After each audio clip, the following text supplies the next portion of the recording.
Quelles sont les différentes étapes pour réaliser un son? Alors, la première étape déjà, c'est de trouver une instru. Soit tu l'achètes sur internet, soit tu demandes à ton beatmaker de t'en faire une. Une fois que tu as l'instru, tu fais tes top lines.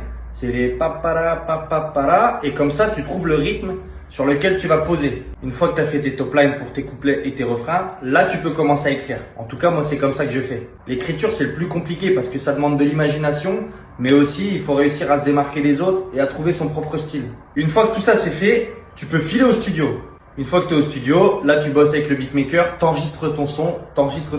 Quand tu quittes le studio, c'est pas fini. Le beatmaker, lui, il a encore tout un travail de mix et de mastering sur ton son. Quelques jours, voire quelques semaines après, selon la rapidité et la difficulté de ta musique, le beatmaker t'envoie le son fini. Et une fois que ton son est fini, t'as plus qu'à le mettre sur des plateformes de distribution qui vont diffuser ta musique sur Spotify, Deezer, Apple Music, Snapchat, Instagram, etc. Donc en fait, faire un son, ça peut pas se faire du jour au lendemain. C'est compliqué.